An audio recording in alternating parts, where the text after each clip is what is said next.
The slap cracked through the air like a whip tearing across the solemn atmosphere of the Riverside Federal Courthouse. Sarah Williams froze for a second, her face forced sharply to one side, while Officer Mark Dillon stepped back slightly, like a man displaying his authority before a crowd. A few people passing by jolted, others looked on with discomfort, but no one dared intervene. Sarah slowly turned her face back, her deep black eyes locking onto the silver badge pinned to Dillon's chest. Position badge number, full name. She registered everything in a single brief moment. The heat of the slap still burned on her skin, yet her unsettling calm seemed to irritate Dillon far more than his own violent act. Inside the wide courthouse lobby, white light poured onto the polished stone floor as if exposing every detail of that moment.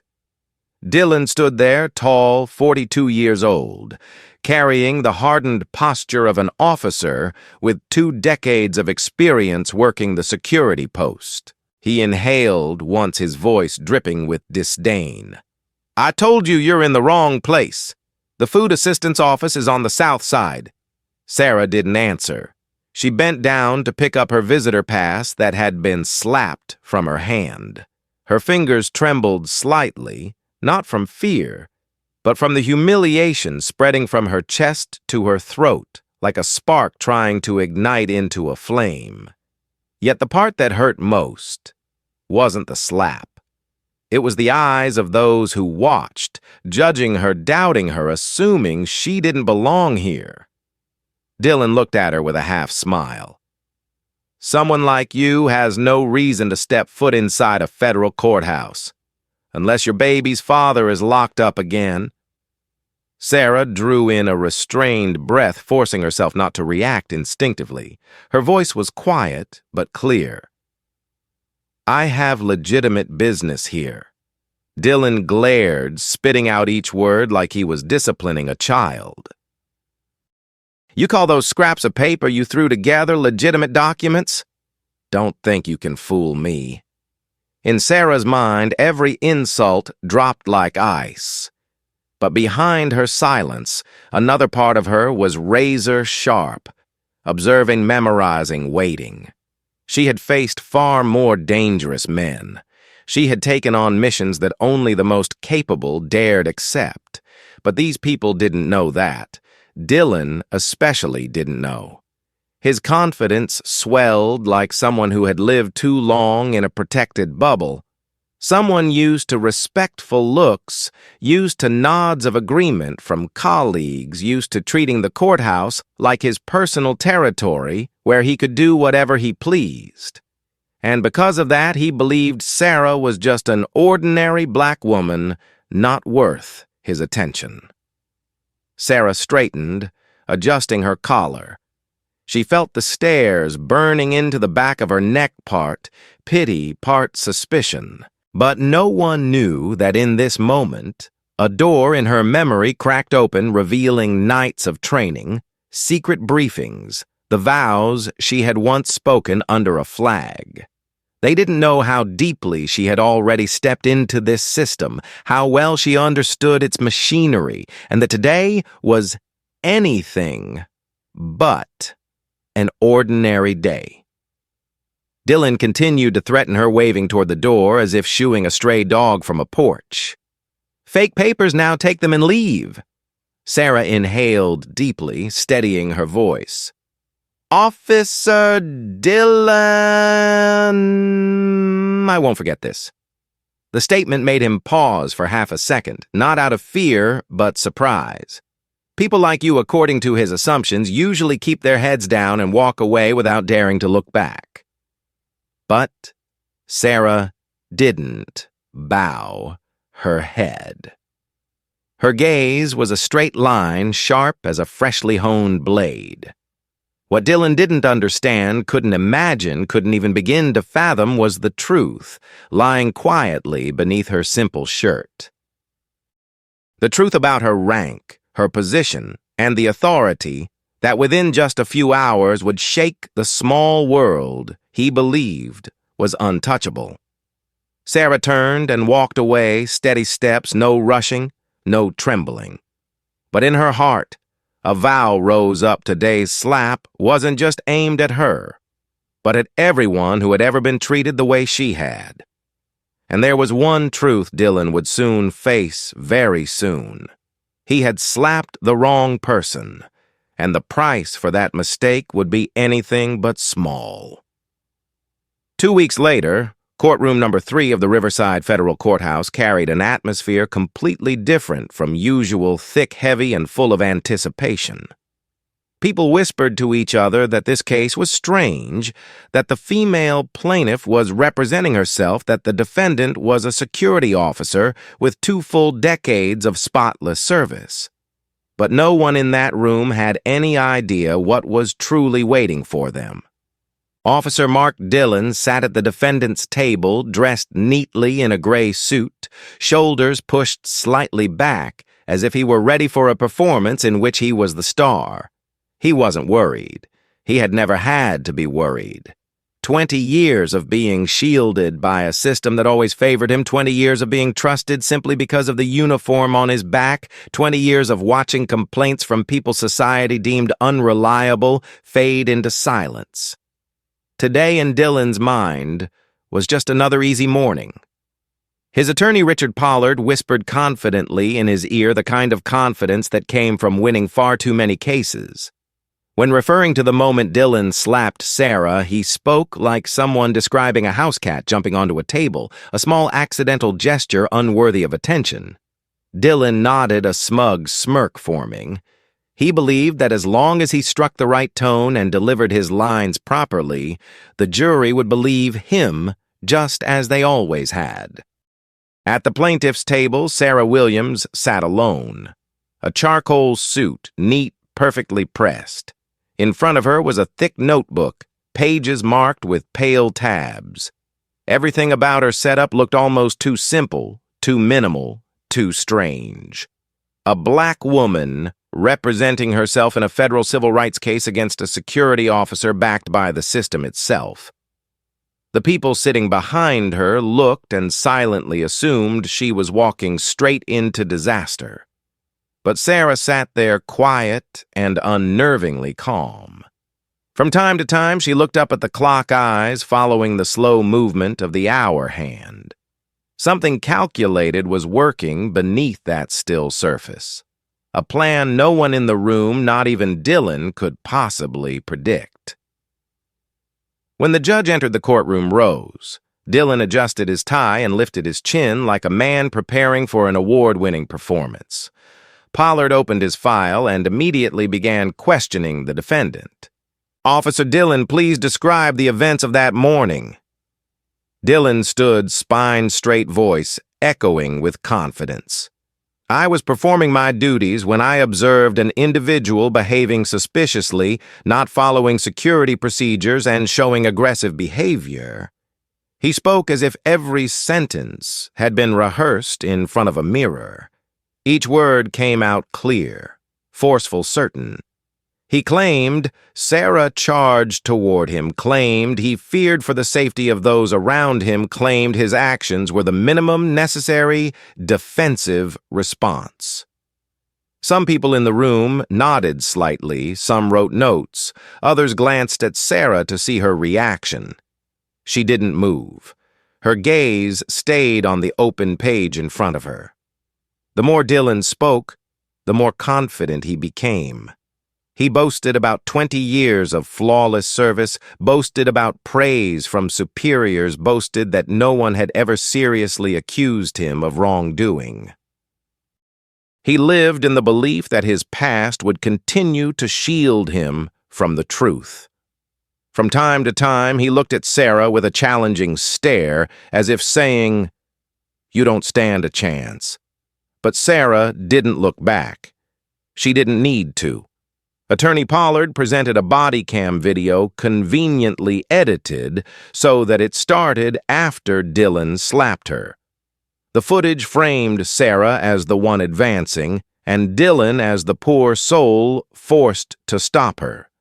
The jury watched, a few frowning slightly, but most looking affected by what they saw. Pollard smiled. Dillon inhaled proudly. No one in the courtroom knew that in just a few minutes, every word Dillon had spoken would become a weight he could never escape. No one understood that Sarah's silence wasn't weakness, but bait. Cold, deliberate patience, a trap waiting to snap shut. Sarah tilted her head and glanced at the clock again. The minute hand had just clicked forward. She knew the moment she had been waiting for was close. And right then, a fleeting thought passed through Dillon's mind, one he dismissed instantly, wondering why she seemed too calm. He didn't understand. He had no way to know. But Sarah knew perfectly well. The hour of truth was approaching.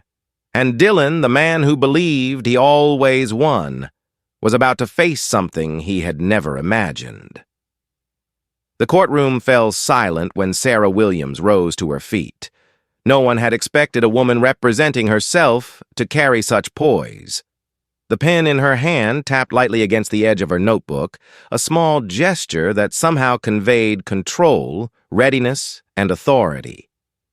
As she walked toward the witness stand, the rhythm of breathing in the room seemed to slow. Sarah's voice rang out clear, steady, without a trace of hesitation. She recounted every detail of the morning of the incident, how she presented valid identification, how Dillon refused to look at it, how he repeatedly insulted her with prejudiced remarks.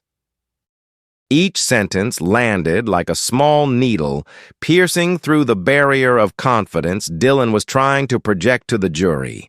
And when she described the slap, the entire room held its breath.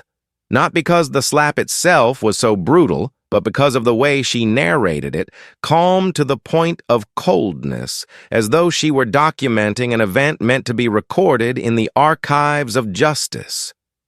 Dillon smirked. He wasn't worried. He believed a black woman representing herself could never threaten him.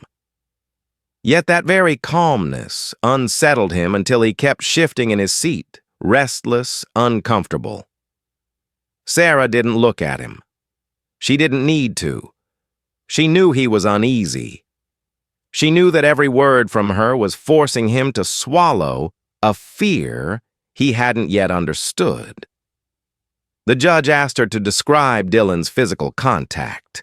Sarah answered with a voice light as air, yet one that left the truth with no place to hide. She submitted a medical report and photographs showing the large bruise on her face left by Dillon's hand.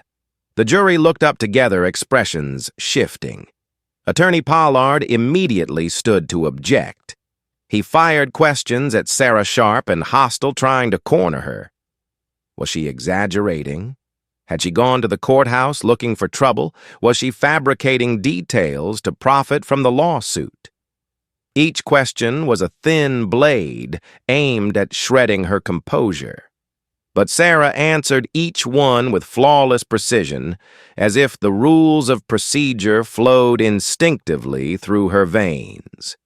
Instead of being pushed into a corner, she forced Pollard, backward sweat forming at his temple. Contradictions began to surface. Pollard hadn't expected her to understand the law so thoroughly. Dillon glanced at him, a flicker of concern crossing his face. She was no longer just some offended woman. There was something about her, a sharpness, an alertness, a command over language that made everyone in the courtroom begin questioning who she truly was. Sarah kept her breathing steady as she dismantled their arguments.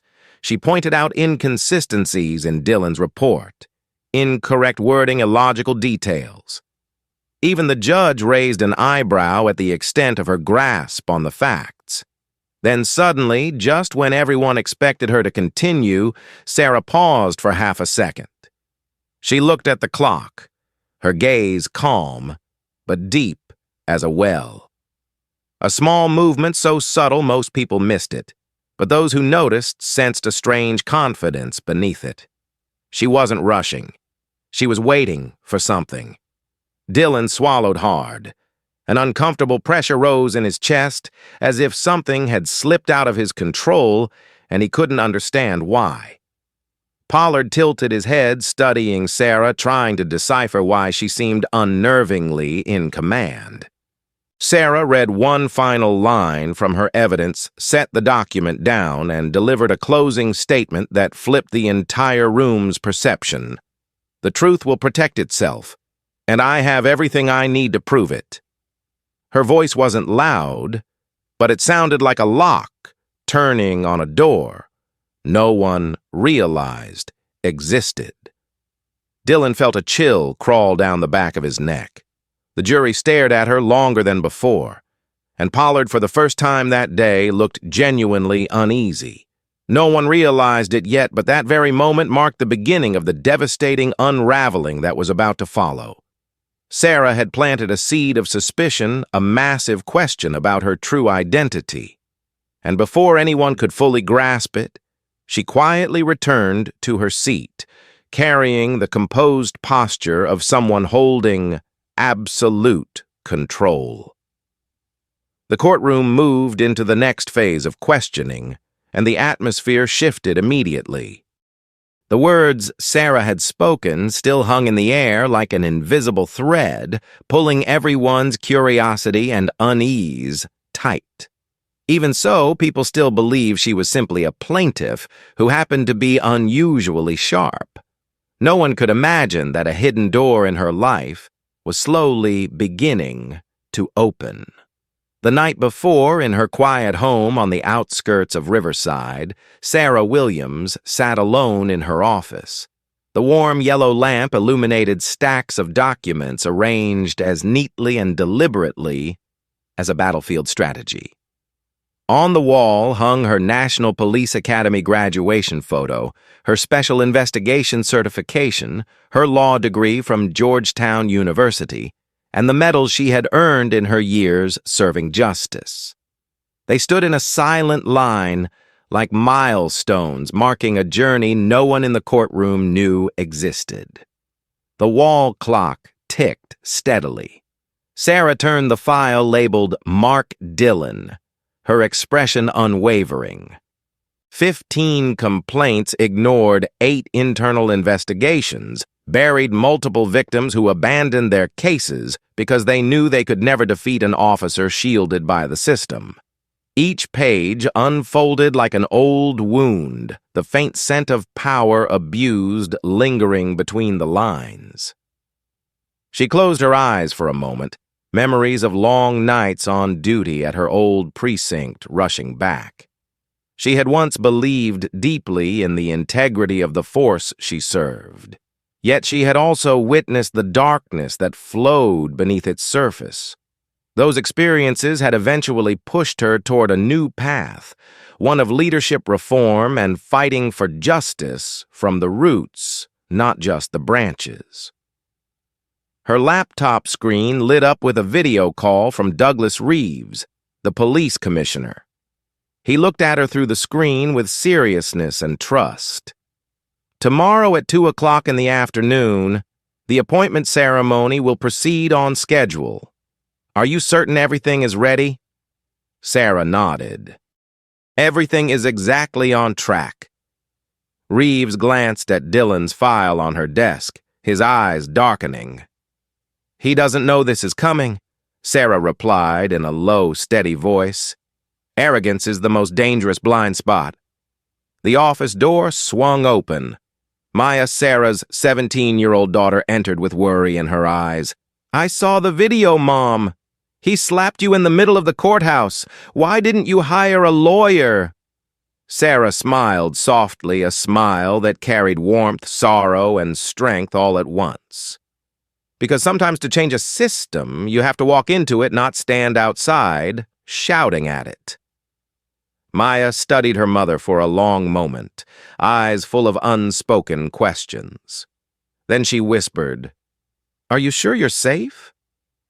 Sarah brushed her daughter's hair gently, her touch soothing the weight of injustices neither of them should have had to face. "When you know who you are, no one can make you afraid." The phone rang. It was William Harper, her former mentor from her detective days. He spoke only one sentence. "Tomorrow will be a big day. Do not let your emotions overtake your mind," Sarah answered. "I have waited long enough for this day. There is no turning back now." After everyone left the room, Sarah sat before the large mirror. Reflected there was not only a strong woman with unwavering eyes, but also the years of struggle behind her, the setbacks, the scars no one could see. She remembered being a young patrol officer dismissed, overlooked for promotions because she didn't fit the image.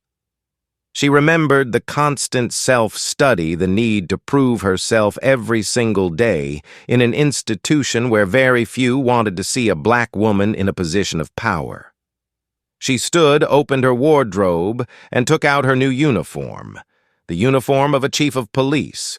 The gold and silver on the shoulders gleamed like a declaration. Tomorrow, every curtain would fall.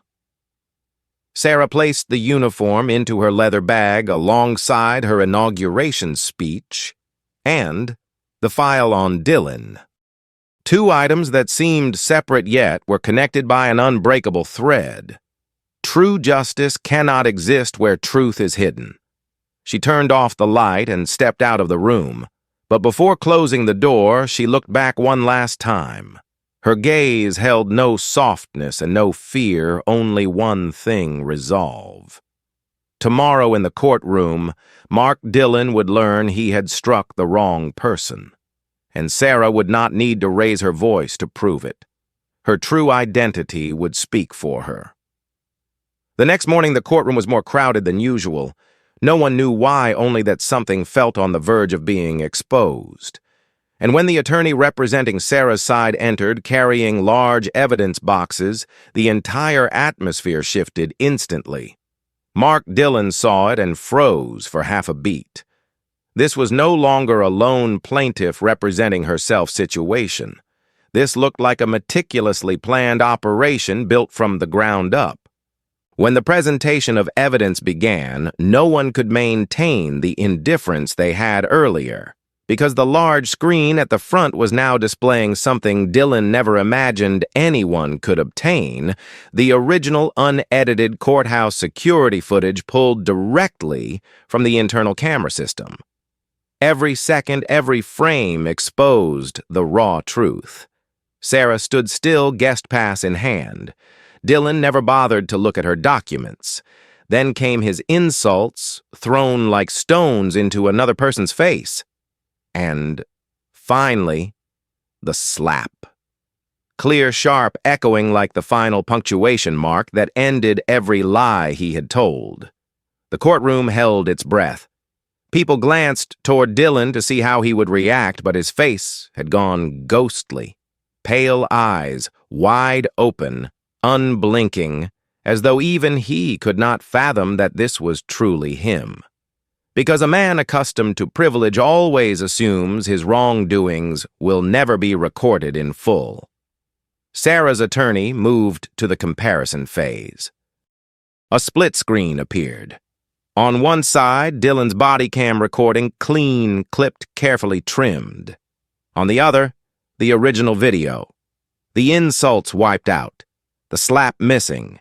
His fabricated claims that Sarah had been aggressive revealed as calculated lies. The contrast hit his reputation like a blow, shattering the image he had relied on his entire career. The jury leaned forward, taking notes rapidly. The judge frowned, clear displeasure forming across his expression. A few people in the gallery whispered as Dillon's discriminatory language played clearly in the recording. Everything he said yesterday about a disruptive subject and a defensive reaction was now nothing more than a torn mask.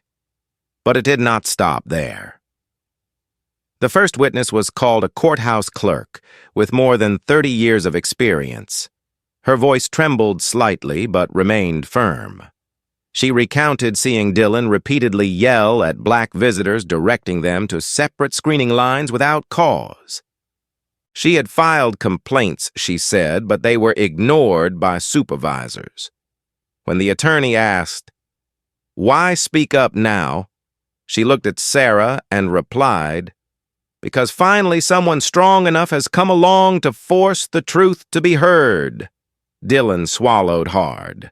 His fingernails dug into his palms until they blanched. He began shifting in his seat as if wanting to stand, interrupt, or invent an excuse.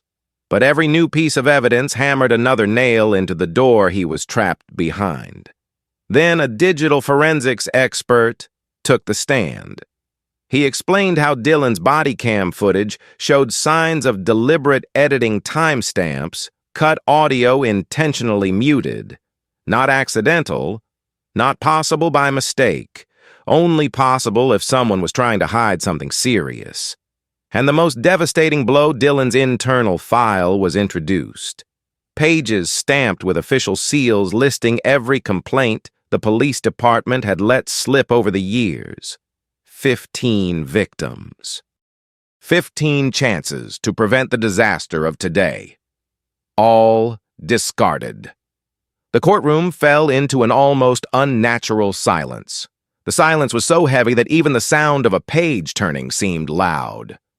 Sarah watched everyone with calm eyes. No anger, no pride, only the stillness of someone waiting for truth to rise on its own. Dillon could no longer maintain his facade of confidence. His back sagged against his chair. Sweat began forming across his forehead. He searched for Pollard's eyes, desperate for escape. But Pollard himself looked shaken, almost unable to believe how much his client had hidden. Some truths are so brutal that even those defending the guilty cannot justify them. Sarah glanced at the clock. A tiny movement, but one that carried weight. She knew she had prepared the field exactly as needed. Only one thing remained, one final event like an arrow waiting to be fired straight into the center of the target. The moment was coming very soon. Dillon had no idea, but the air in the courtroom had shifted direction, signaling that what happened next would overturn the balance of power completely, and he would have no escape. The courtroom doors swung open with a sharp, decisive sound that made everyone turn at once. It was not the sound of something being dropped, nor the scrape of a chair. It was the kind of sound that carried the presence of real authority entering the room. A group of officials in formal uniforms walked in, led by Police Commissioner Douglas Reeves. His steps were slow and heavy, as if he was carrying an announcement capable of changing the entire trajectory of the trial. The judge instinctively frowned. Attorney Pollard froze, mid-motion, startled. Dillon shot upright, stunned like a man who had seen disaster approaching from afar, but refused to believe it would reach him. No one understood why Reeves was here in the middle of an active court session. And no one understood why he was holding a red-sealed evidence case used only for high-level police documents. Sarah rose to her feet.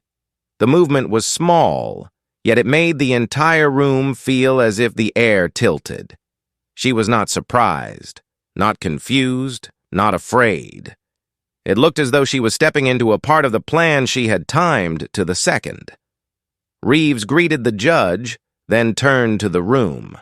His voice rang out deep, clear, and solemn. "My apologies for the interruption.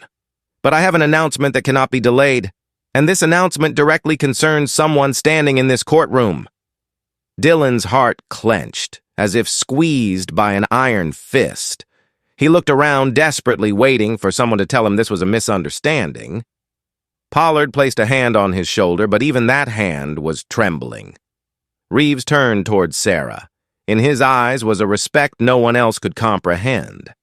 Sarah gave a slight nod, a silent confirmation, but one strong enough for Reeves to continue.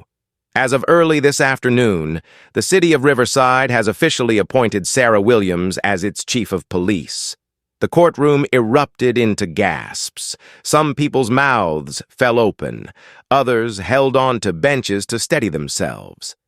As for Dillon, his face drained of all color, his mouth opening without a single sound, escaping. Reeves opened the red case, took out a gleaming 3-star badge, and placed it on the plaintiff's table. This is the symbol of the highest authority in the Riverside Police Department, and it belongs to the person Officer Dillon assaulted. The room thickened with silence so dense it felt like the oxygen had vanished. An invisible collapse consumed Dillon. He blinked rapidly, as if hoping that by refusing to look the truth would disappear. But the truth stood in front of him, shaped in the form of the woman he had belittled, insulted, struck. Sarah removed her blazer. Underneath was the deep blue command uniform adorned with 3 silver stars on her shoulders. The light caught it, and for a moment the entire courtroom seemed to blur. Everyone present understood they were witnessing not just a reversal, but the arrival of real power, the kind Dillon had never imagined. The judge stared at Reeves, then at Sarah, speechless. Pollard dropped his pen onto the table. Dillon could no longer stand straight. He collapsed back into his seat, his hands trembling uncontrollably. Sarah stepped forward. Her voice was low but unwavering, each word striking the floor like a hammer. Officer Dillon, you assaulted an innocent citizen, but more seriously, you assaulted your newly appointed commanding officer. The courtroom exploded in shock. Dillon jerked backward, eyes so wide they looked almost hollow. Gone was the arrogance of the morning, gone, the smug smirk gone, the illusion of invincibility. Only fear remained raw and unfiltered. Sarah continued her gaze, sharp as a blade pulled fresh from the forge. Therefore, effective immediately, I am exercising my authority as Chief of Police of Riverside to suspend you without pay, pending internal investigation. Dillon lurched to his feet, stammering. No! No! This cannot! You tricked me! Sarah did not trick him. He tricked himself. He believed power was privilege, but true power belongs to those who use it to protect, not to harm. The courtroom fell utterly silent, every eye fixed on the woman, now standing at the center. A woman once dismissed because of her appearance and her race, yet now the highest authority in the department Dillon served. Sarah looked at him, her expression free of anger, holding only truth. And that truth was the first verdict passed on Mark Dillon. No one could predict what direction the rest of the trial would take. But everyone understood one thing. The balance of power had shifted. And Dillon, a man who always believed he stood above others, had just fallen from the very seat of authority he thought would never shake. Reeves stepped away from the podium, returning control of the room to the court, but the weight of his announcement still echoed like the aftershock of an earthquake. No one in the courtroom could maintain the composure they had at the beginning. Every member of the jury looked at Sarah differently now, not merely as a plaintiff, but as someone who understood every movement in this trial long before it happened. Sarah moved half a step forward, shifting from the position of a plaintiff to the new role she now legally held, a superior officer with full authority to investigate her subordinate. Her voice was calm and steady, yet carried a gravity that made everyone straighten in their seats without realizing it. The trial will continue. But from this moment on, we speak only of the truth. Attorney Pollard tried to rise and object, but the judge silenced him with a single gesture. No one dared speak while truth was sweeping across the room like a flood. Sarah placed a thick file on the table.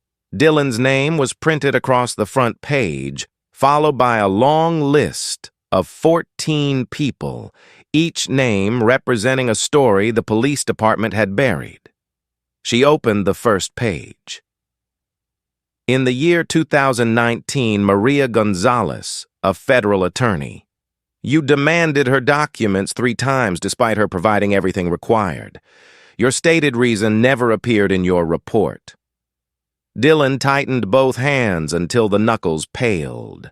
Every eye in the room turned toward him. Sarah opened the next page.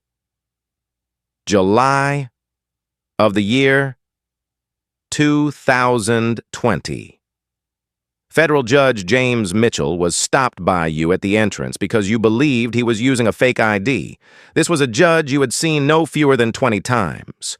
A ripple of whispers swept through the room. Shock traveled from person to person like a wave. She turned to another page. This is the most serious incident. Professor Angela Davis, an expert in constitutional law, was taken to a private screening room and subjected to a full-body search despite no sign of threat. A report was filed, but it was closed within 48 hours. Dillon swallowed hard. His throat tightened as though something invisible was constricting it. His eyes darted helplessly, searching for a place to hide, but there was none. Sarah continued, her voice deeper now, sharp like a blade of light slicing through a suffocating room. I have witness statements, extracted security footage, and device analysis showing you edited your body cam more than 20 times in the last 3 years. The courtroom went so silent that the sound of a page shifting could be heard clearly.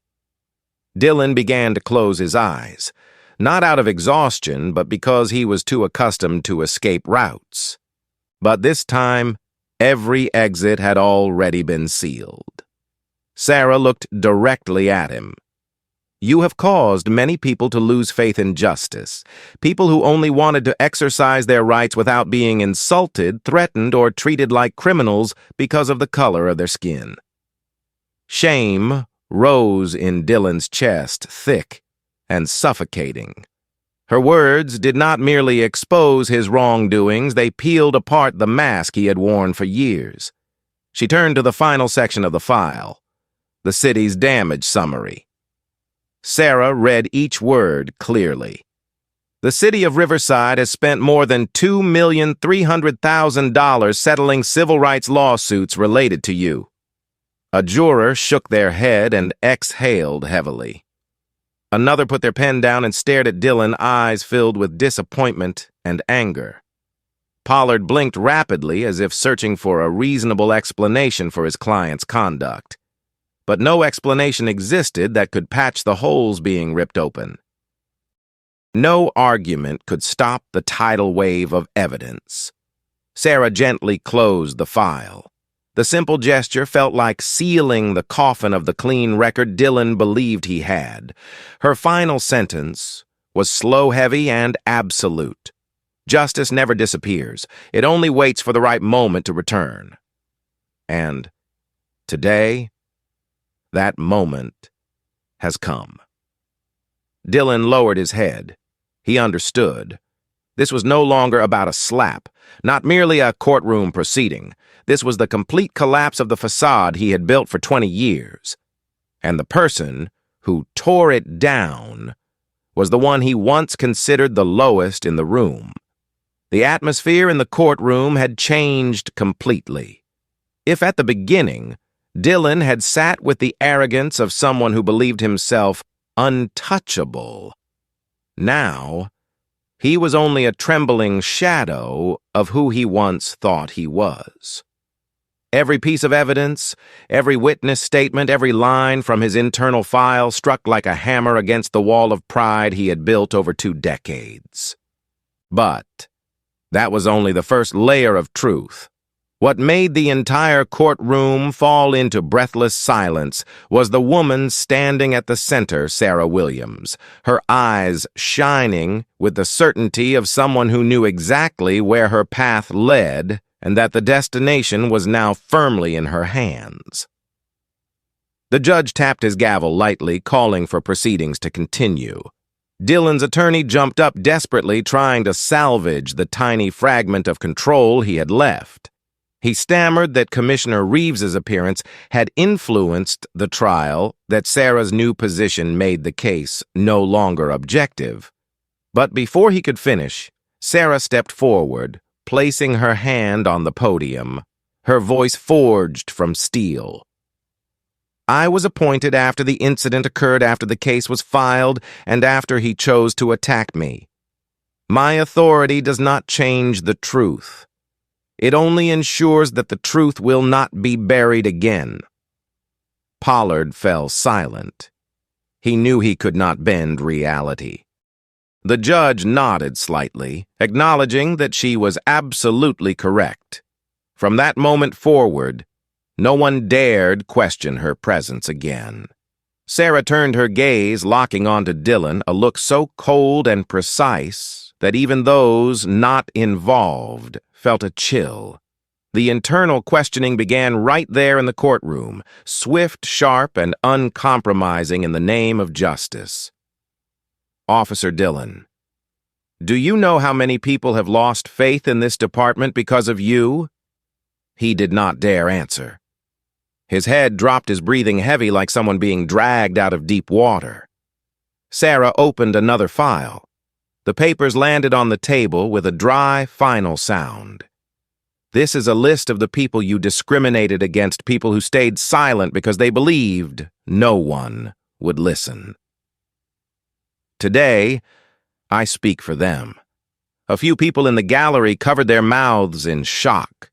Some grew emotional, remembering they too had once been victims of such abuses of power. Old wounds resurfaced, not to hurt, but to finally be healed. Sarah continued. You claimed your actions were for security, but the evidence shows you targeted one group, their skin, their demeanor, and me. Her voice held no hatred, but each word felt carved from ice. Dillon gripped the edge of the table until his fingers blanched. He wanted to rise to defend himself, to grasp at some explanation, but the fall was too steep, and he could no longer find footing. He understood he was standing at a cliff's edge, and Sarah was the one who would decide whether he fell. She looked directly at him. I have evidence you altered your body cam. I have evidence your superiors covered for you, and now I have the authority to request a full investigation. Each word sealed another escape route, locking every door he could once slip through. On the jury bench, the shift was unmistakable. The trust they once extended to Dillon evaporated without a trace. An older juror gave a small nod, like someone who finally saw the full picture instead of the blurred version Dillon had painted. Sarah set the file down gently, her hands steady in a way that unsettled everyone witnessing it. Then she delivered one final line, slow and heavy enough to fill the room. Justice is not something to brag about.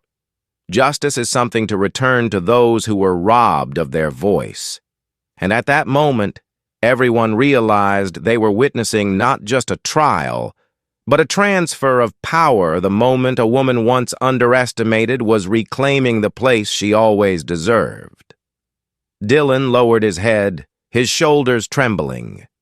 He knew what awaited him, something he never imagined he would face. He had challenged the wrong person, and the one he underestimated was the very person who now held the authority to decide his fate. The jury stepped out to begin deliberations, but the tension clung to every row of seats like a thick fog. When the doors closed, the room fell into a strange silence, as if holding its breath for the final storm. Sarah Williams stood near the window, the light reflecting off the 3 stars on her shoulder, making everyone look at her with a mixture of respect and disbelief. A woman who just that morning had been slapped like a nobody was now the most powerful figure in the Riverside Police Department. Mark Dillon sat frozen, as though every muscle in his body had been locked. He stared at his own hands, The same hands that once commanded, controlled, and dictated the behavior of others. Now they trembled with every shallow breath.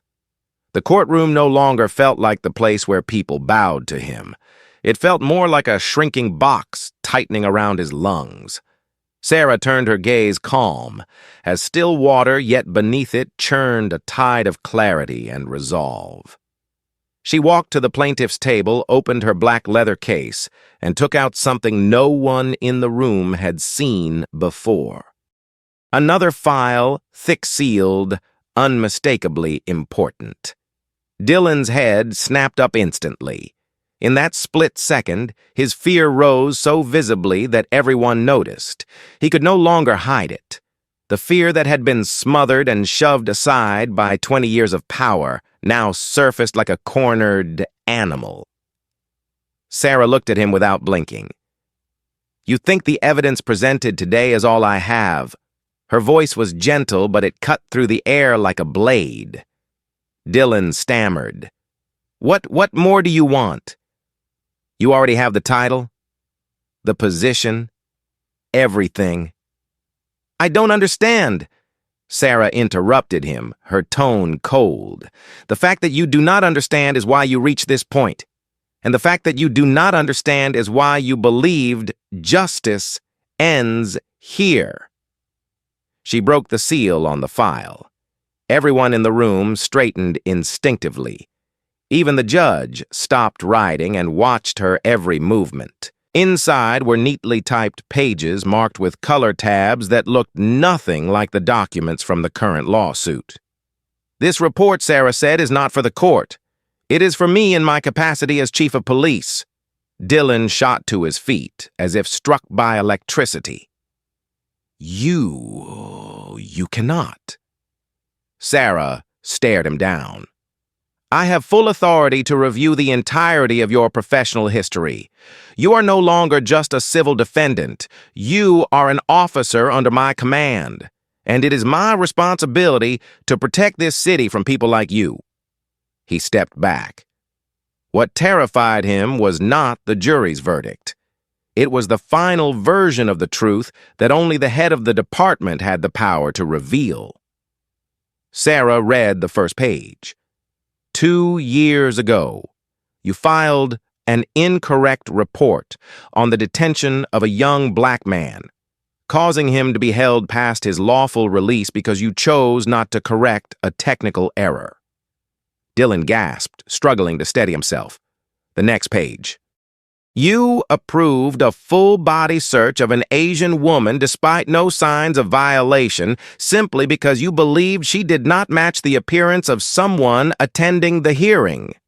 Shock rippled through the room, like flames across dry grass. Another page. You recorded the wrong license plate in a report, causing a Latino man to be wrongfully arrested and held for 3 days until his wife proved his alibi. Dillon closed his eyes, his breathing breaking apart. Sarah continued, her voice now carrying the full weight of truth. How many people stayed silent because they knew the system would stand with you? How many people bowed their heads because they had no title, no power like you?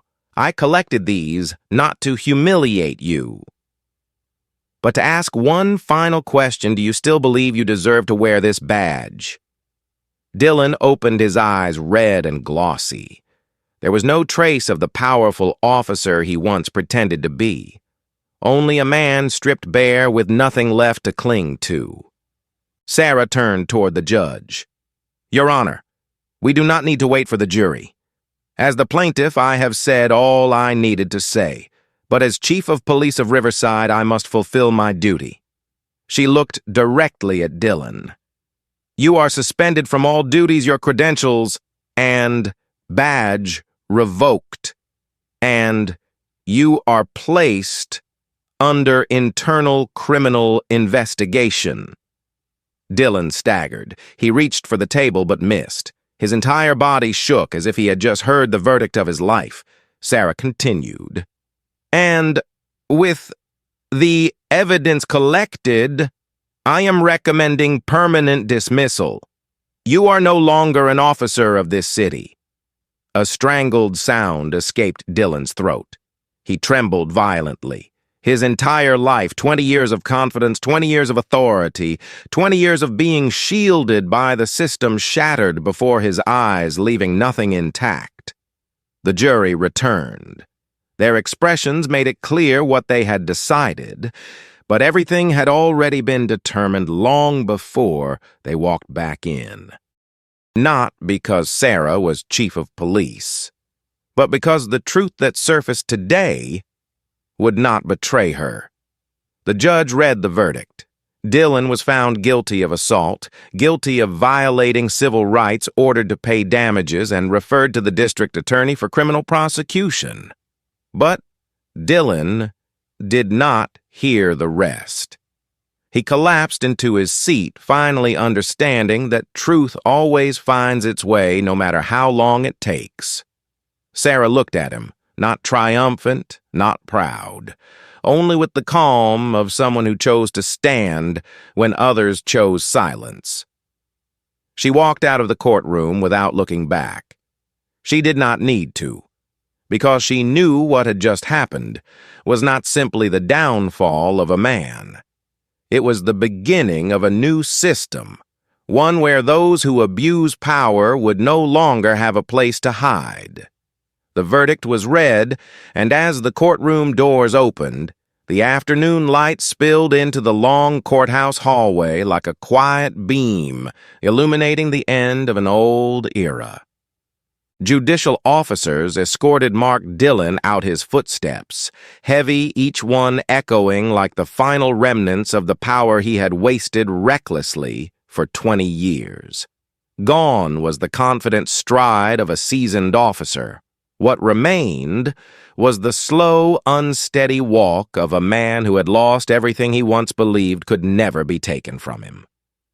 Behind him, Sarah Williams watched, her expression neither triumphant nor proud, but filled with a silent sorrow.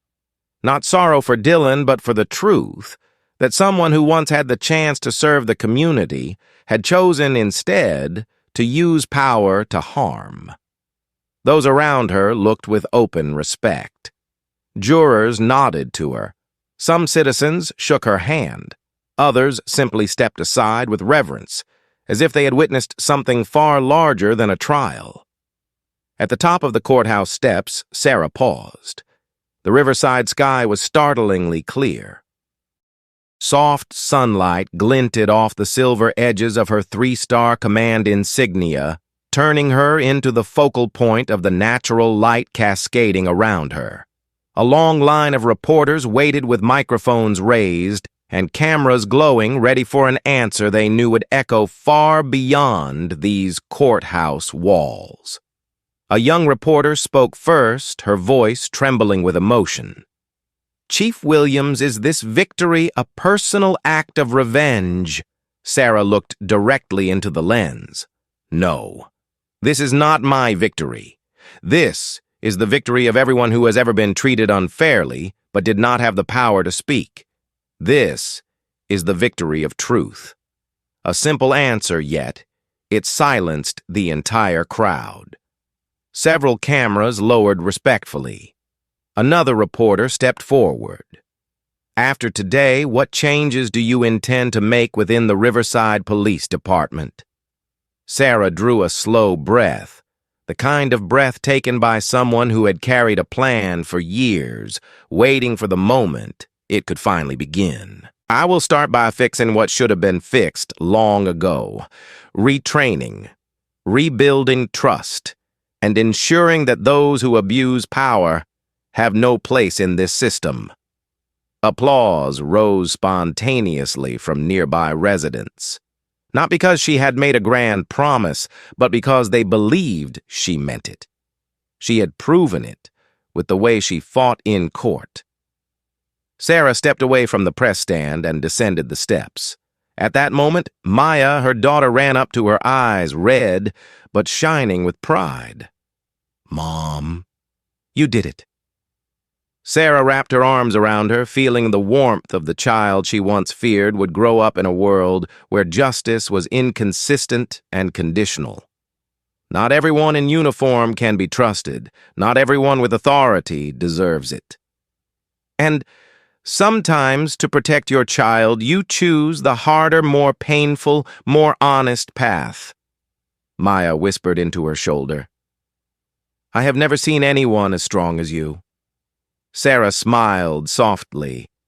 Strength is not something you're born with. Strength is what you choose when you refuse to step back. That evening, the official inauguration ceremony took place at the Riverside Police Department. The grand hall was filled with uniforms, young officers full of hope, and veteran officers standing solemnly as they awaited the transition of leadership. When Sarah stepped onto the stage, the lights illuminated her, and every voice in the hall fell silent. Commissioner Reeves handed her the 3-star badge, his voice low and heavy with pride. The city of Riverside entrusts you with this responsibility, not only to lead, but to reform, not only to uphold the law, but to restore its true meaning. Sarah raised her hand in the formal salute, then looked out over the rows of officers. Her eyes swept across every face, every anxious gaze from those who wanted to serve better, cleaner, more truthfully. She began her speech not with decoration, but with the belief she held closest. A badge does not make a person good. A title does not make someone just. Only actions define who we are. And from today onward, we will act in ways the people of Riverside can trust. Each sentence struck the room like steady drum beats. Young officers lifted their heads high. Officers of color exchanged glances, eyes shining, with the feeling of finally being seen, acknowledged, and respected. Even the older veterans who had watched the system for decades felt the beginnings of real change taking root. When the ceremony ended, Sarah walked into her new office for the first time.